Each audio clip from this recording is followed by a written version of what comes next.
Saudações de paz a você que me ouve através desta mídia.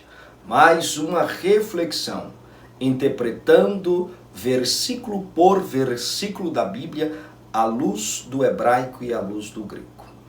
A reflexão desta oportunidade vai tratar sobre o problema da carência. Vai tratar sobre os resultados maléficos da carência, considerando a perspectiva do lado negativo, o lado ruim desta carência. Claro, tendo como base a palavra do Altíssimo.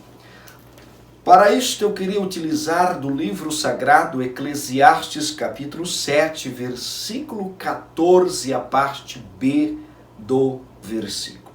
O texto sagrado diz: "E no dia da adversidade tem cuidado de ti mesmo." Eclesiastes capítulo 7, versículo 14, a parte B, diz o seguinte: "E no dia da adversidade tem cuidado de ti mesmo." O termo que foi utilizado, o termo hebraico que foi utilizado neste versículo é o termo ioma. O termo ioma é um termo que fala sobre dia, mês e ano. O termo ioma também se refere de quando. Quando algo acontece com você, quando algo acontece comigo. O termo ioma também se refere a enquanto. Enquanto que na primeira perspectiva se refere quando algo acontece, na próxima perspectiva, o próximo entendimento da palavra ioma é sobre enquanto você passa por um processo. Vamos lá. Imagine que hoje, agora, acontece algo com você, né? E este algo tem um tempo, levou um tempo este processo. E você vai compartilhar isso para alguém. Você diz: olha, quando aconteceu isto comigo, enquanto durou este processo, eu tive que fazer isto, tomar estas decisões, mudar estes hábitos e etc. Então a palavra ioma, ela fala de dia, mês e ano. Mas qual é a aplicação do termo ioma neste versículo? O termo está dizendo que vai haver eventos na minha vida que pode durar um dia, pode durar um mês, como pode durar um ano ou mais. Quando estes eventos acontecerem, a palavra de Deus nos dá um conselho, ela chama a nossa atenção e nos dá uma advertência.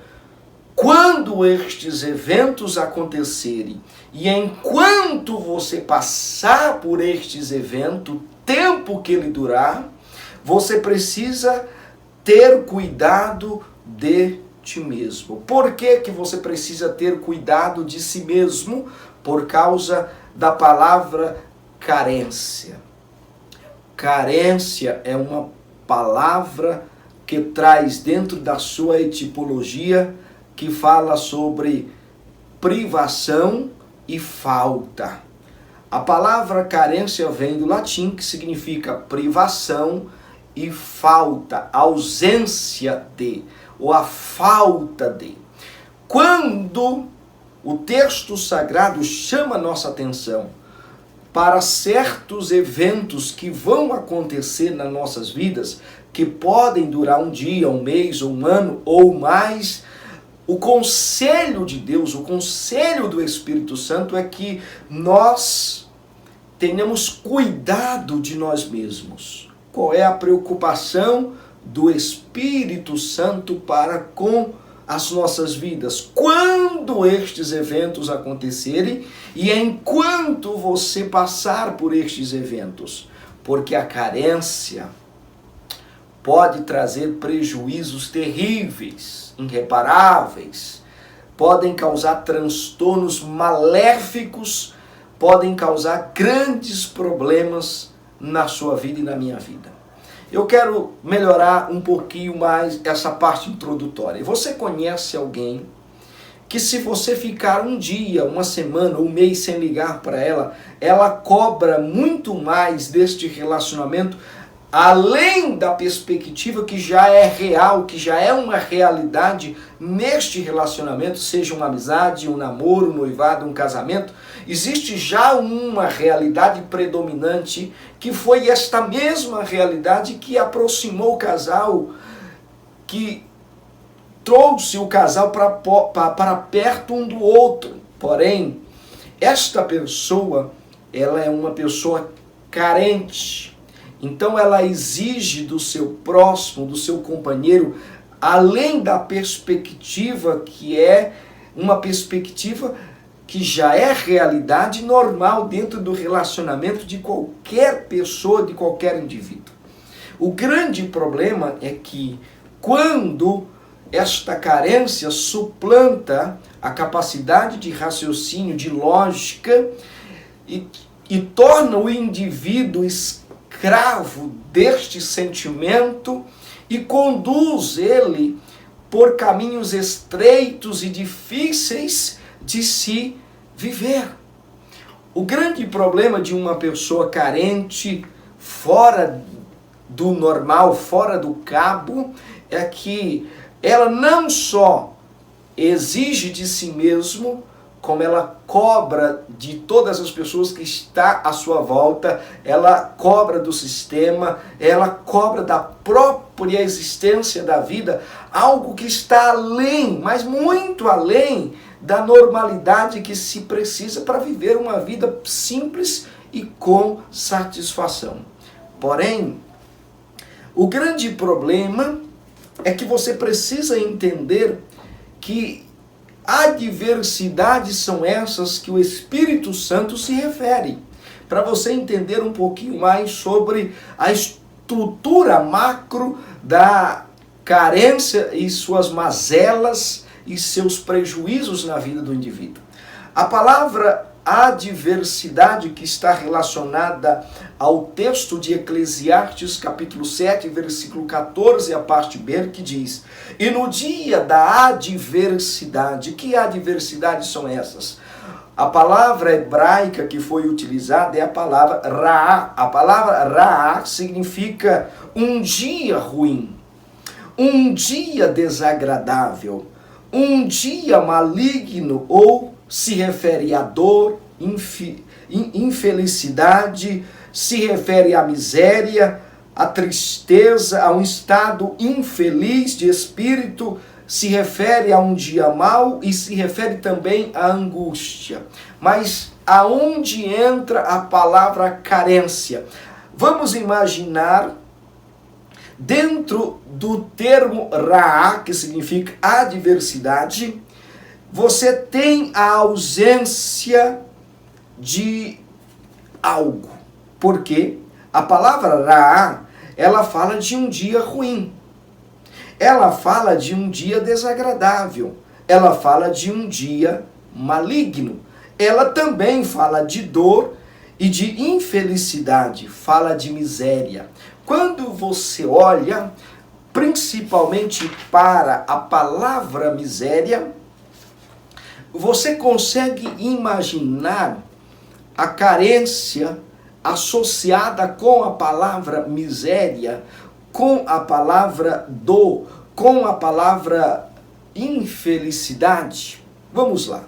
A palavra carência, ela tem os seus sinônimos, se referindo à escassez, privação, ausência ou falta de. E uma coisa que você precisa entender é que não faça da ausência de a necessidade de. Você pode ter a ausência de algo na sua vida, mas não faça dessa ausência uma necessidade. Vamos lá. Você pode sentir a ausência de alguém, mas não faça desta ausência uma necessidade, uma dependência. Por quê? Por exemplo, você sente a ausência de alguém no decorrer da semana.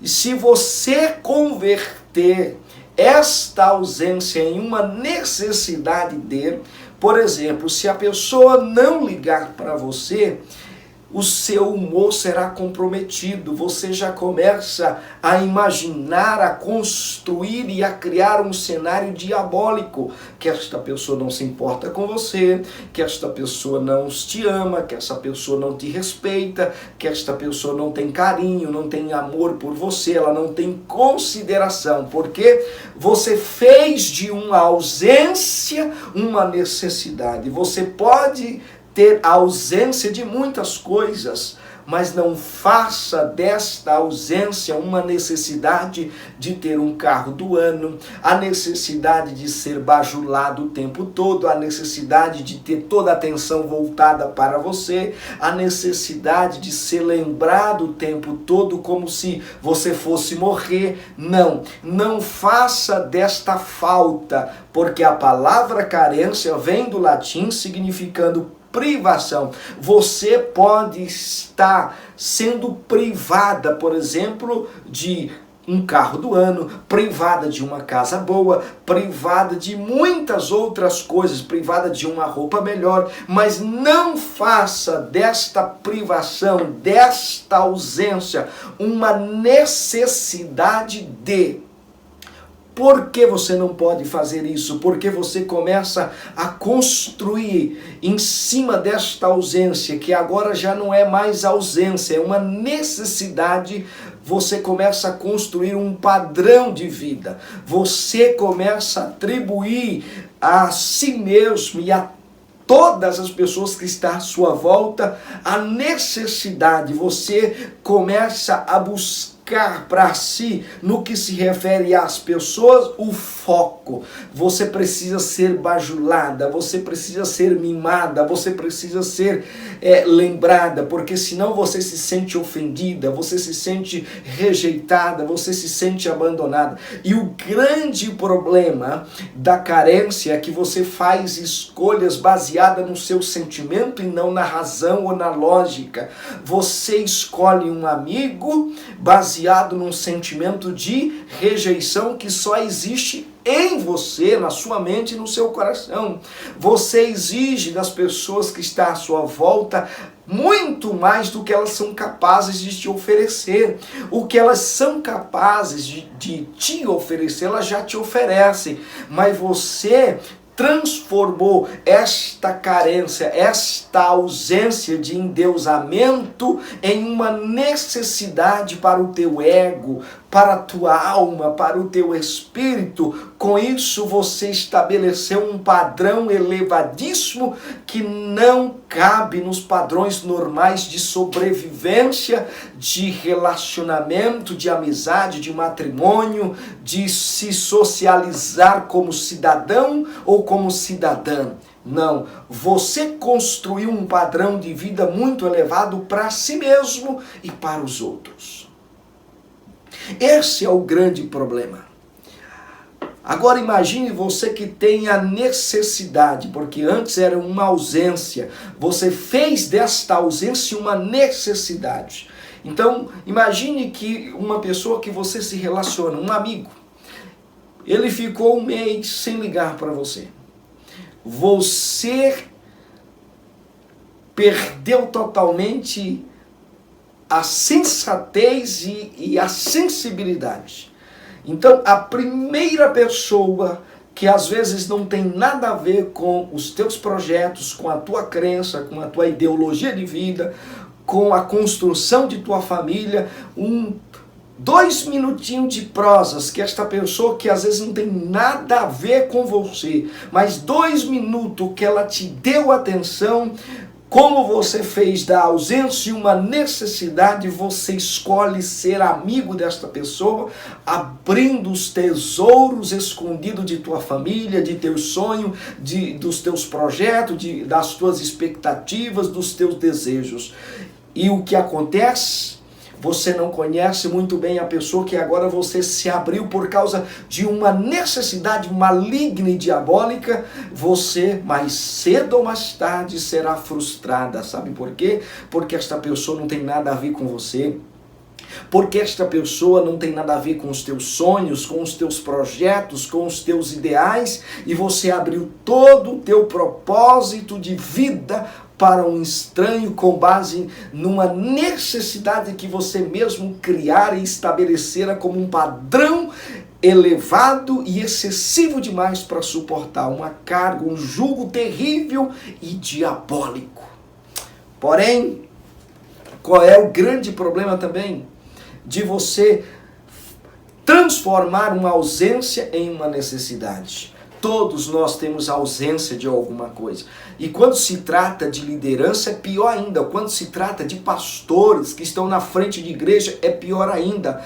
Ele converteu, ele transformou a ausência de um fiel, a ausência de um irmão ou de uma irmã, em uma necessidade também de ser lembrado, de ser bajulado. Olha, sabe, tem líder que é tão fora da realidade que ele fez desta ausência, desta lacuna, que todo mundo tem sempre uma lacuna, mas ele converteu, ele estabeleceu isso como uma necessidade, como um padrão, que se você não ligar para ele, ele se sente ofendido. Ele começa a transformar esta carência em um sentimento de indiferença, de raiva. Ele começa a ter raiva, ele começa a tratar o próximo com indiferença. Por quê? Porque ele transformou, ele converteu esta carência em uma necessidade de ser lembrado, de ser bajulado, de ser visto, de ser aplaudido. Isto é tão terrível, é tão diabólico, é tão maligno que não dá para suportar. As pessoas que estão à sua volta não conseguem suportar este padrão de vida, não conseguem suportar esta necessidade que você criara para si mesmo. Outra coisa, não julgue sua vida baseada nas conquistas. Não. Você deve olhar para a vida não no que você tem, mas no que você é. Quando você começa a construir a vida em cima de um padrão como este, elevadíssimo, onde a ausência de muitas coisas, a ausência do dinheiro, a ausência de um carro bom, a ausência de uma roupa boa, a ausência de uma pessoa, a ausência de status, quando você transforma esta ausência em um padrão de vida, em uma necessidade de ter sem se importar como, sem se importar de que maneira, porque você começa a construir um padrão de vida baseado no ter e não no ser. Quando você converte isso em um padrão de vida, você negligencia o ser pelo ter. Não importa quem ele seja, se ele é um diabólico, se ele é um criminoso, não importa quem é a pessoa, desde que ele tenha. Então justifica ter esta pessoa no elo de teus amigos, de tua família, de estar dentro da tua casa, de estar envolvido com aquilo que é teu, com os teus projetos. Por quê? Porque o que você leva em consideração não é o ser, mas é o ter. Então, se tem, justifica estar entre nós. Se tem, justifica ser os nossos amigos. Se tem, justifica pregar nos nossos púlpitos. Se tem, justifica liderar um departamento. Se tem, justifica ser consagrado ao pastor. Se tem, justifica ser mandado como missionário. Se tem, pode ser consagrado como obreiro. Sabe por quê? Porque você estabeleceu um padrão de vida baseado na necessidade de ter e não de ser. Então não faça isso. Não faça isso. Não faça isso. Outra coisa, não é o que você fez ou faz que te faz quem você é. Não, mas você é o que faz. Se você faz coisas malignas e diabólicas, terríveis, você exatamente o reflexo de suas obras, de sua conduta. Então, qual é o conselho do Espírito Santo? Quando os eventos acontecem nas nossas vidas e o tempo que você passará por certos eventos, todos nós vamos passar dias ruins. E o termo hebraico ra'ah, que fala para dias de adversidade, que se refere a um dia ruim, a um dia desagradável, a um dia maligno, a um dia de dor, um dia de infelicidade, um dia de miséria, se refere à tristeza, à dor, se refere a um mal ou à angústia. O Espírito Santo está dizendo que quando esses eventos e que vão acontecer, não importa quem quer que seja, se ele tem dinheiro, se ele não tem, se ele é preto, se ele é branco, se ele é amarelo, se ele é marrom, não importa se ele acredita em Deus ou ele não acredita, se ele tem fé em Jesus ou ele não tem fé, esses dias irá acontecer para todos nós. Mas quando acontecer então, quando esses eventos acontecerem e enquanto durar, o conselho do Espírito Santo é que eu devo ter cuidado, eu devo considerar, eu devo observar, eu tenho que ter discernimento e distinguir, agir atentamente quando estas coisas e enquanto esses eventos durarem nas nossas vidas. Não posso fazer desta ausência, deste momento, em uma necessidade transformando a minha vida em algo que é um pesadelo constante e duradouro, fazer com que as pessoas que estão à nossa volta, próximo ou longe, não tenha mais contentamento ou prazer de estar conosco. Então, este é o conselho do Espírito Santo. Quando esses eventos e o tempo, enquanto eles durarem, tenha cuidado de ti mesmo, tenha discernimento, tenha zelo, observe. Você precisa distinguir aquilo que é bom daquilo que é ruim, daquilo que traz edificação, daquilo que causa desonra, daquilo que ajunta como daquilo que espalha. Você precisa